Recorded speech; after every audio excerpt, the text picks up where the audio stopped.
Hi అండి, అందరికీ నమస్తే. వెల్కమ్ బ్యాక్ టు మధు ఇంటి వంట. ఈరోజు మనం వీడియోలో పప్పు చెకోడీలని ఎలా ప్రిపేర్ చేసుకోవాలో చూసేద్దామండి. నేను చెప్పిన టిప్స్తో కనుక మీరు ఈ పప్పు చెకోడీలను ప్రిపేర్ చేశారంటే చాలా క్రంచీగా టేస్టీగా వస్తాయి. మరి ఆలస్యం చేయకుండా వీడియోలోకి అయితే వెళ్ళిపోదాం. ముందుగా స్టవ్ వెలిగించి ప్యాన్ పెట్టుకుని కొద్దిగా వాటర్ అయితే ప్యాన్లో వేసి వేడి చేసుకోండి. బాగా మరిగించుకోవాలి వాటర్ అనేది. ఈ వేడి నీళ్ళతో కలిపితేనే పప్పు చెకోడీలు క్రంచీగా వస్తాయి. నీళ్ళు వేడెక్కేలోపు మనం ఒక గిన్నెలో 1 కప్పు బియ్యం పిండి తీసుకుంటున్నానండి. పిండి చాలా మెత్తగా ఉండాలి, జల్లించుకుని తీసుకోండి. అలాగే 1 స్పూన్ వాము, ఒక 1/2 టేబుల్ స్పూన్ సాల్ట్, అలాగే 1/2 టేబుల్ స్పూన్ కారం, 1/2 టేబుల్ స్పూన్ పసుపు వేసుకోండి. ఇక్కడ నేను ఫుడ్ కలర్ అయితే యూజ్ చేయట్లేదు, కలర్ కోసం. 1 స్పూన్ ఆయిల్ కూడా వేయండి. అన్నీ కూడా బాగా కలిసేటట్లుగా ఇలా మిక్సర్తో కలుపుకోండి. నేను ఇలా మిక్సర్తో ఎందుకు కలుపుతున్నానంటే మనం తర్వాత వేడి నీళ్ళు వేస్తాం కదా ఈ పిండిలో, ఒకేలా కాలుతుంది, బాగా వేడిగా ఉంటాయి కాబట్టి అందుకని ఇలా మిక్సర్తో మనం వేడి నీళ్ళు వేస్తూ కలుపుకోవాలి. అందుకే ఇక్కడ మిక్సర్ యూజ్ చేశాను.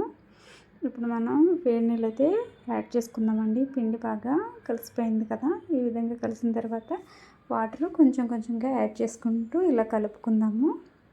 పిండి అంతా బాగా కలిసిన తర్వాత కొంచెం చల్లారాక మనం చేయి పెట్టి ఇలా కలుపుకోండి పిండి. ఇప్పుడు ఇది పక్కన పెట్టేసుకుందాం. చిన్న ఉండ తీసుకొని ఇలా చెకోడీని ఇలా రోల్ చేస్తూ ప్రిపేర్ చేసుకోవాలి. ఇలా రోల్ చేసిన తర్వాత నేను ముందుగా నానబెట్టుకున్న శనగపప్పు ఉంది కదా, అవి ఆరిపోయిన తర్వాత మాత్రమే వేసుకోవాలండి.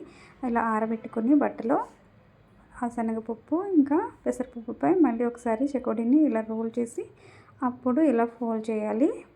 చక్కగా చెకోడీలు అనేవి వచ్చేస్తాయి. ఎక్కడైనా ఎడ్జస్ట్లో కనుక కొంచెం విరిగినా సరే మీరు ఇలా అడ్జస్ట్ చేసుకుని ఒక ప్లేట్లోకి అయితే తీసేసుకోండి. ఇలాగే నేను అన్ని చెకోడీలు కూడా ప్రిపేర్ చేసుకుని ఒక ప్లేట్లో పెట్టేసుకున్నాను. మీరు ఒక్కలే కనుక చేస్తే ఇలా చేసుకోండి.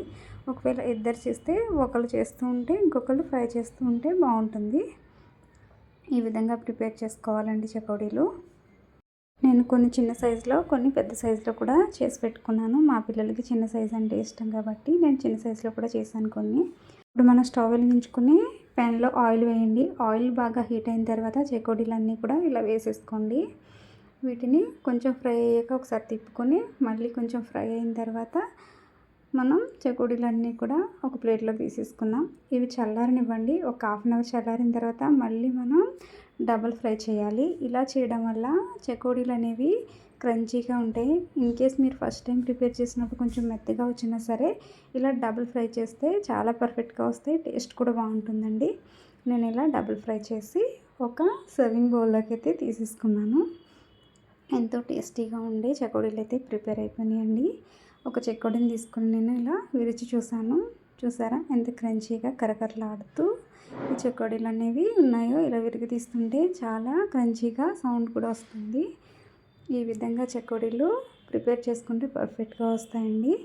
మరి ఈ చెకోడీలు కనుక మీకు నచ్చితే లైక్ చేయండి. అలాగే నా వీడియోస్ మీకు నచ్చితే మీ ఫ్రెండ్స్కి రిలేటివ్స్కి కూడా షేర్ చేయండి. మీరు కూడా ప్రిపేర్ చేసి ఎలా వచ్చిందో నాకు కామెంట్ చేయండి.